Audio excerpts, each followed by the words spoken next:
C'est Elisabeth, je vais réaliser aujourd'hui pour toi un tirage de cartes.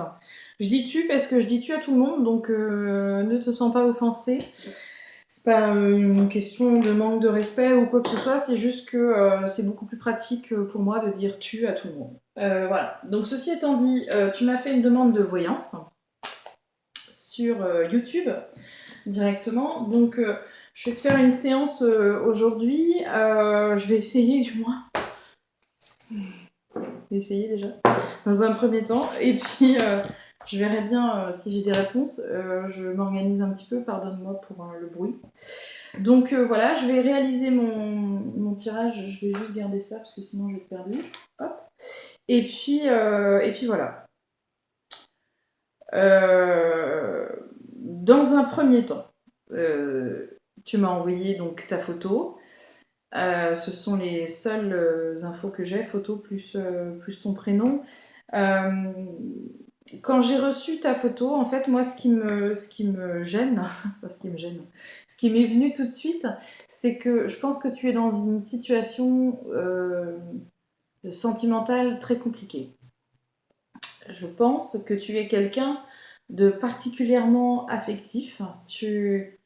Tu es beaucoup dans le sentiment et dans le ressentiment, c'est-à-dire que tu as besoin de beaucoup au niveau émotionnel, tu as besoin de...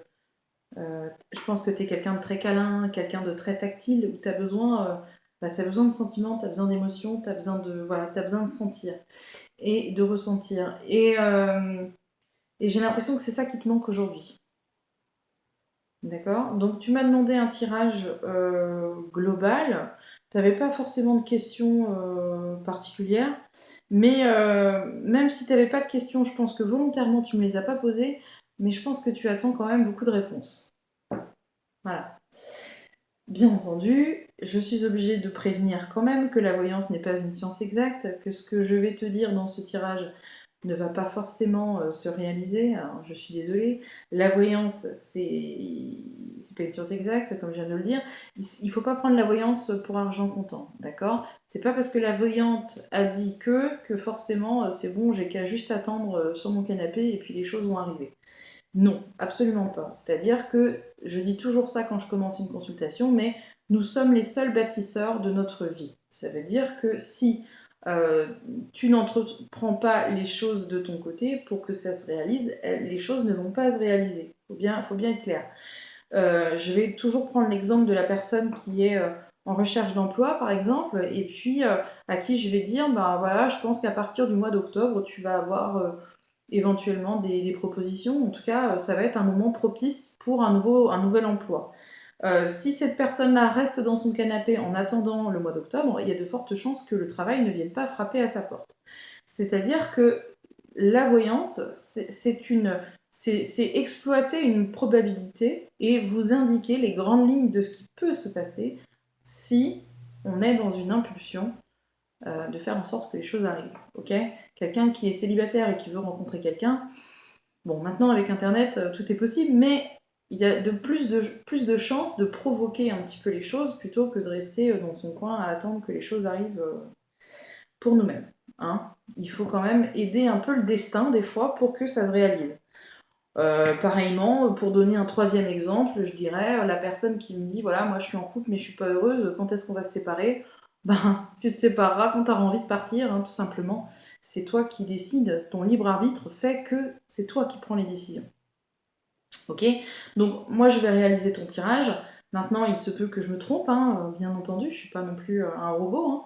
Je peux me tromper tout simplement sur mon interprétation. Personne n'est à l'abri.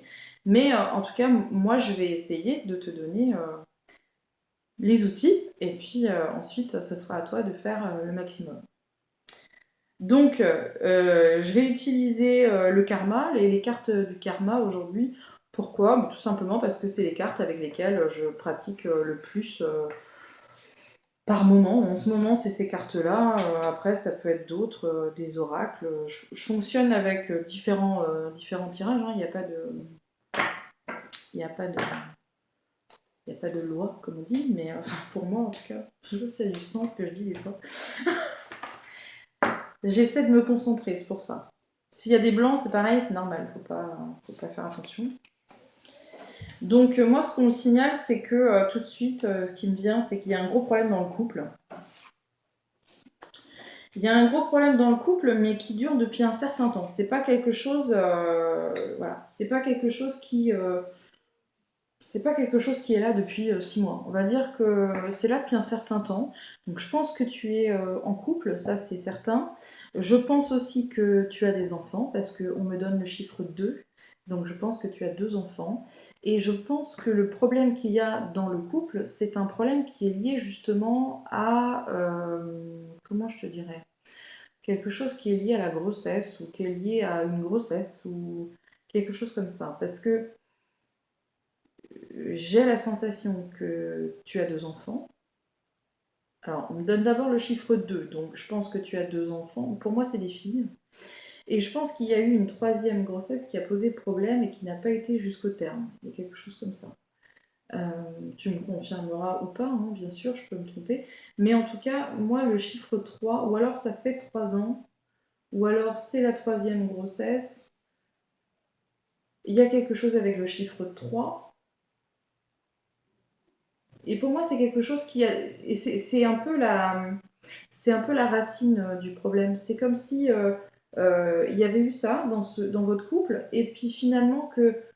euh, comme si il y avait eu. C'est compliqué à expliquer, mais je pense que psychologiquement, ça a dû être très compliqué pour ton épouse de vivre, parce qu'il y a un mariage, je pense que tu es marié. Je pense que ça a été très compliqué pour ton épouse de vivre cette épreuve-là, et que c'est ça, en fait, la nature du problème dans votre couple. J'ai l'impression aussi qu'elle aurait dû être suivie psychologiquement, par exemple voir un psy ou quelque chose, mais qu'elle a refusé. Elle n'a pas voulu faire son suivi psy. Donc ça aussi, ça a rajouté au problème. Et de ce problème-là, j'ai l'impression que après, les choses ont complètement dégénéré entre vous, parce que vous vous êtes murés l'un et l'autre dans le silence. Et alors quand il n'y a plus de communication, là je crois que c'est la totale. Et du coup, on n'ose pas, parce que t'as pas osé aller vers elle. Elle est restée dans son coin. Il y a une espèce de culpabilité réciproque sur ce qui s'est passé. L'un on veut à l'autre, etc. Donc je pense que c'est pour ça. Je reçois des messages en même temps, excuse-moi. Donc je pense que c'est pour ça que la situation s'est complètement dégénérée. Et, euh, et je pense qu'aujourd'hui, alors j'ai pas envie de rentrer non plus dans les détails trop intimes de ta vie de couple, mais je pense qu'aujourd'hui, depuis ça c'est la rupture en fait. Je serais même pas étonnée que vous ne soyez plus dans le même lit, quoi. Il y a une grosse cassure depuis. Et j'ai l'impression aussi qu'elle a eu, il y a eu ça, et après il y a dû y avoir une autre opération, il y a eu quelque chose après. Parce que c'est comme si on me disait que son corps était plus le sien, ou qu'il y avait un problème avec son corps, ou quelque chose comme ça. Donc je pense que c'est lié. Je pense en tout cas que ça te parlera. Voilà, donc pour moi, la racine du problème, elle est là. Et depuis 3 ans, ou depuis en tout cas ça, mais je chiffre 3, donc je vais dire 3 ans. Depuis 3 ans, j'ai un petit peu l'impression du coup que tu t'es laissé un petit peu. J'ai pas envie d'utiliser le mot mourir, mais presque. C'est-à-dire que tu as chuté petit à petit dans une espèce de léthargie pour absolument tout. Euh, Même dans ton travail, etc., t'as plus de goût, t'as plus d'envie, t'as un désintérêt total pour tout ce que tu fais, parce que t'as perdu ça, quoi. T'as perdu cette espèce d'envie. Voilà, c'est une blessure assez profonde, et aujourd'hui, je pense que t'as envie justement d'aller de l'avant, t'as envie de te délester de ça et de passer vraiment à autre chose. J'ai l'impression que c'est un peu comme dans un cycle. C'est un cycle qui a duré 3 ans, et j'ai l'impression que c'est la fin de ce cycle pour toi, et tu as vraiment besoin d'autre chose, quoi. Voilà. En tout cas, c'est ce que je vais avoir dans un premier temps. Même si j'ai l'impression quand même que tu as dépensé beaucoup de temps et d'énergie pour essayer de te convaincre que ça allait aller. ça va aller. T'as dû te dire ça pendant longtemps. Allez, ça va aller, ça va aller. Et puis au final, tu te rends compte que t'as beau essayer, t'as beau faire des efforts, t'as beau essayer de comprendre, au bout d'un moment, t'es arrivé au bout, quoi. Et c'est ça aujourd'hui que tu ressens. Et il y a comme une espèce de culpabilité inversée aussi où tu te dis que c'est peut-être de ta faute, t'as peut-être pas dit les choses, t'as peut-être pas fait les choses. Mais il faut que ce soit, enfin, c'est cyclique, hein. Donc ça va arriver au moment où pour moi, là, on est dans un cycle qui est en train de se terminer. Je suis désolée, hein, je peux me tromper, hein. Attention, hein. Mais en tout cas, moi, je perçois ça comme ça.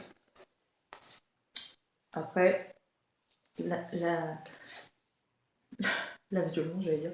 La voyance n'est pas une science exacte, donc on peut toujours se tromper. Après, on me dit que comment je te dirais ça, comment on dit, les occasions. T'as énormément d'occasions. Je pense que t'es quelqu'un qui est très sollicité euh, sur le plan sentimental. Je pense que t'as beaucoup de propositions si t'en envie, hein. Donc, je veux dire, les femmes ne restent pas complètement insensibles à ton charme, et ça, tu le sais. Mais pendant 3 ans, t'as pas voulu. Je vais garder ces 3 ans-là, je suis désolée, mais c'est ce que j'ai, hein. Voilà, donc pendant ces 3 ans-là, t'as voulu. Tu t'es refermée complètement, mais t'as un réel pouvoir de séduction. Euh, Parce qu'on dit qu'il y a eu des occasions.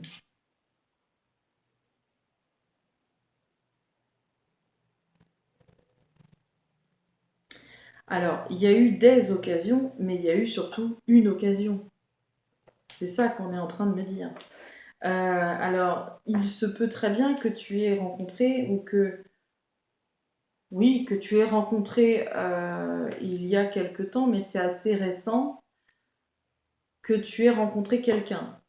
Et ce quelqu'un, je pense que c'est en relation avec ton travail, c'est en relation avec ta vie professionnelle. Euh, c'est comme si elle venait d'intégrer ton entreprise ou ta société ou quelque chose comme ça. Je fais des blancs parce que des fois j'ai besoin de réfléchir avant de parler. Je pense que cette femme-là, c'est possible qu'elle soit un peu plus jeune que toi. Alors un peu plus jeune que toi, ça peut être... c'est pas une différence d'âge qui est énorme, hein, mais je pense qu'il pourrait y avoir 5, 6, 7 ans d'écart entre vous. Elle est plus jeune que toi. Et c'est une femme qui a eu un passé sentimental un petit peu compliqué. Pourquoi compliqué? Parce que je fais question-réponse. Pourquoi compliqué? Parce que je pense qu'elle a eu un divorce qui a duré très longtemps. Il y a eu une procédure qui a été très longue. Euh, c'est une femme qui est blonde. C'est une femme qui a beaucoup de sensibilité, qui est très douce, qui est très. On me dit, elle est très fluette, très mince, très voilà. Elle fait très. C'est terrible quand on n'arrive pas à trouver ses mots. C'est une femme qui a pas eu de chance sentimentalement jusqu'ici. Je pense que ça pouvait même être un mari violent ou quelque chose comme ça. Et elle a une fille, hein. Mais cette femme, alors, c'est peut-être pas elle, hein, mais j'ai l'impression que c'est comme si elle avait des soucis de santé ou cette fragilité qu'on me donne, c'est peut-être pas par hasard. Peut-être qu'elle a des soucis de. Elle est fragile. Elle a une santé qui est fragile. Et elle vient d'intégrer où elle va, mais pour moi, pour moi, c'est fait. Euh, pour moi, c'est fait, c'est assez récent, je dirais moins de 6 mois, hein, c'est là. Elle a intégré ton entreprise. Et tu n'es pas complètement insensible à cette douceur et à cette fragilité que tu retrouves finalement par rapport à toi, quoi. Tu vois ce que je veux dire? Je sais que tu vas voir ce que je veux dire. Mais voilà, donc ça c'est ce qui ressort. Je pense que ce que toi tu as en carence, elle l'a peut-être aussi en carence et du coup vous pourriez peut-être vous l'offrir mutuellement. Cette idée, bien sûr, n'est que vraiment le début, hein, le commencement. J'ai pas envie de dire non plus que tu vas faire ta vie avec elle et que vous allez avoir plein d'enfants et que vous allez vivre dans un super château. Mais, mais en tout cas, j'ai l'impression qu'il y a quelque chose avec cette femme. Il y a, alors, ça peut être un rapprochement amical dans un premier temps, hein, attention, hein, moi je suis pas là pour. Voilà. Mais, mais voilà. J'ai aussi la sensation que de toute façon, tu as des choses à solder avant de te projeter dans autre chose. Donc, essaye de rester concentré, ne va pas te perdre dans les détails, mais il y a de fortes chances effectivement que cette rencontre ne soit pas faite par hasard, puisque dans la vie, il n'y a pas de hasard. Ok. Donc, moi, si je peux t'orienter par rapport à ça, parce que on a tous plus ou moins un fil conducteur dans notre vie, hein. C'est-à-dire que quand il y a, par exemple, notre fil conducteur, on est quelqu'un de très émotif, beaucoup dans les sentiments, dans l'émotionnel, etc. Ben, c'est sûr que si notre vie sentimentale ne va pas bien, ça risque d'influencer négativement ce qui se passe autour. C'est normal, ok? Sauf que quand on est quelqu'un qui est extrêmement ambitieux et qu'on a des envies professionnelles énormes, on va dire que notre axe principal, c'est notre voie professionnelle. Et les choses vont venir se greffer dessus. Mais tant qu'on garde notre boulot, c'est bon. Toi, je pense que ce que tu as besoin, c'est d'un émotionnel qui soit stable. Donc, une fois que tu auras réussi à solder tout ce qui est au niveau de ce couple, voilà, dans la situation dans laquelle tu es aujourd'hui, une fois que tu auras réussi à solutionner ça, tu pourras voir plus large. Ok? J'en suis sûre. Donc moi je pense que très honnêtement tu vas être un petit peu dans le flou comme ça de cette situation jusqu'au mois de septembre-octobre parce que tu as un déplacement qui est prévu là courant d'été et je pense que ce déplacement va être source de remise en question. Ça va être le moment pour toi où tu vas t'isoler et tu vas réussir à bien, euh, à bien faire le point en fait sur ce que tu as envie. Et c'est une période de réflexion qui va être propice à des décisions qui seront prises à partir de la rentrée. Moi, on parle de septembre-octobre, donc je pense que c'est vraiment au niveau de septembre-octobre où les choses voilà, vont pouvoir, les décisions vont être prises. Et j'ai l'impression que ça va traîner jusqu'à fin d'année. Mais en même temps, j'ai pas la notion de conflit, c'est-à-dire que je pense que c'est une relation qui est arrivée naturellement à son terme et qu'il ne va pas y avoir de gros conflits dans cette séparation-là. C'est quelque chose qui se fait presque naturellement. Il n'y a pas il y a pas de haine, il n'y a pas de reproche, il n'y a pas de remords, il y a enfin, des remords si un petit peu quand même, mais j'ai l'impression que voilà, très naturellement, cette relation est arrivée à son terme. Et là, pour moi, tu es dans les derniers instants de cette vie de couple-là. Dis-toi peut-être, je peux bien sûr me tromper, mais dis-toi peut-être que ce que toi tu penses en silence, ta compagne actuelle le pense aussi. Et si à un moment donné vous ne vous rencontrez pas pour échanger là-dessus, vous risquez de penser exactement la même chose sans oser en parler. Donc moi je serais toi, je laisserais voilà, cette période d'été en période de réflexion, parce que c'est propice voilà, où on se pose vraiment en dehors du travail, en dehors de tout ça. Donc profite vraiment de cette période pour te poser et voir comment tu peux faire évoluer les choses et comment ben, naturellement on peut se mettre d'accord sur plein de choses. On n'est pas obligé de se déchirer et de se détester quand on se sépare. Parfois ça se passe très bien. Donc moi en tout cas je te conseille de faire ça. Mais septembre-octobre ça va être l'heure du bilan et puis je pense que fin d'année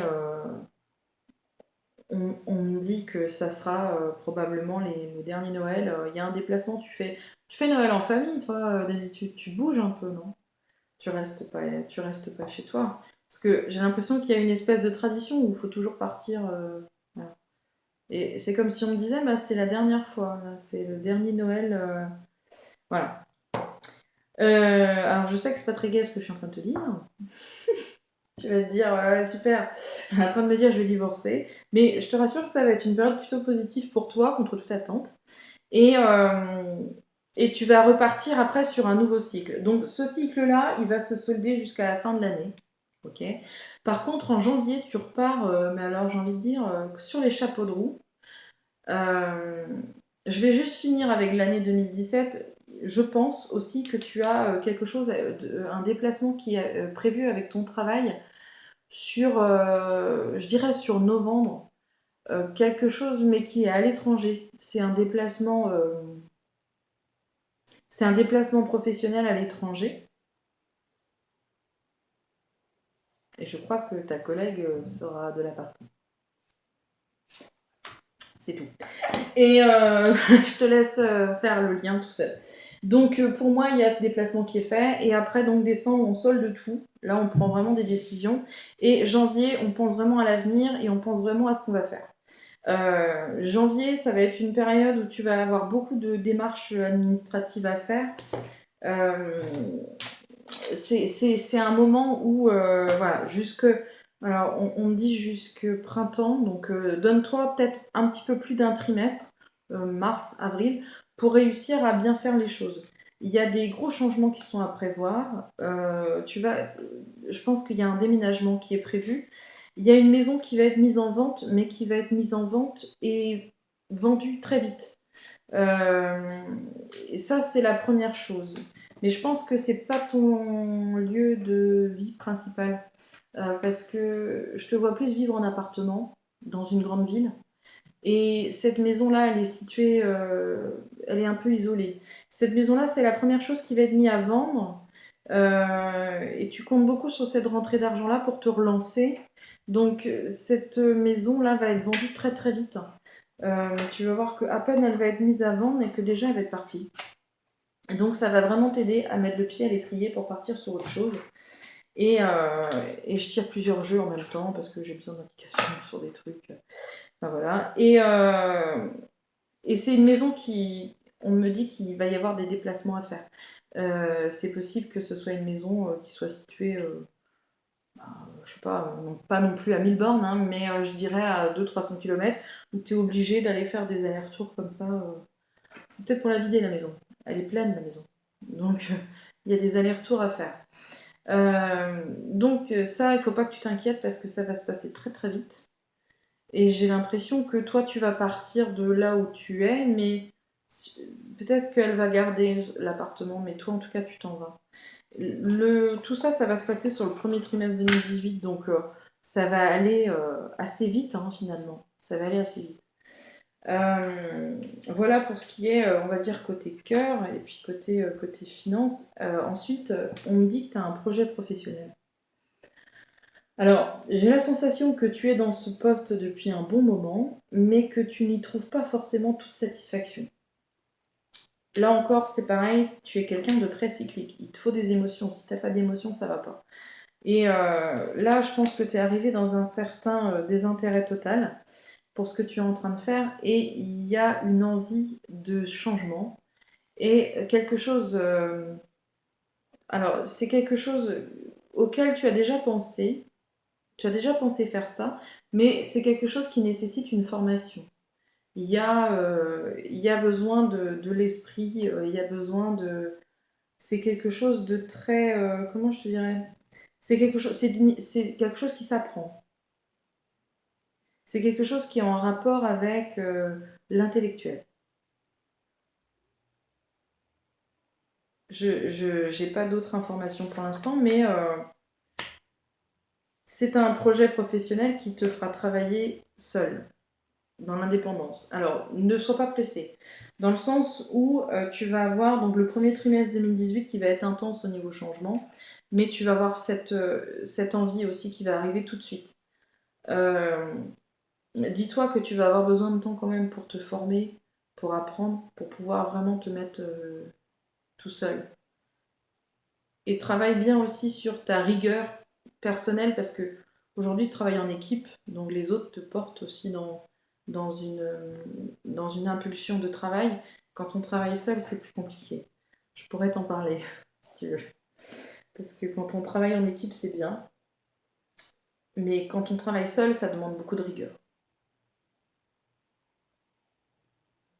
Et puis il y a cette relation, il y a une autre relation, de toute façon, tu vas pas rester seule très longtemps.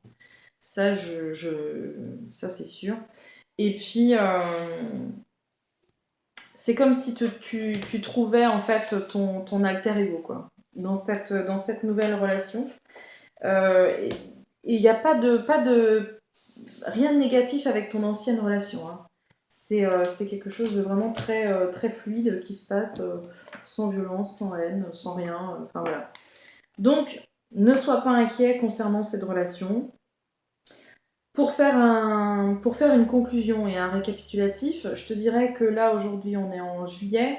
Tu vas être dans... Voilà, profite de l'été pour faire cette réflexion et ce travail personnel pour savoir vraiment comment tu vas aborder les choses. Essaye d'en parler avec elle parce que je pense elle attend ça. Septembre, octobre, tu vas mettre les choses en place. Fin d'année, c'est vraiment la solde. Voilà. Et tu pars sur 2018 sur quelque chose de tout nouveau, tout beau, avec plein de projets, quelque chose de très positif. Et puis, voilà, tu reviens à la vie en 2018. Donc profite. Je te remercie en tout cas pour ta confiance. Et puis, je vais poster la vidéo. Tu peux la partager ou pas, ce sera ton choix. Il n'y a pas de souci. Et puis, si jamais tu as d'autres questions, surtout, tu n'hésites pas. J'essaierai d'y répondre. Merci, à très bientôt.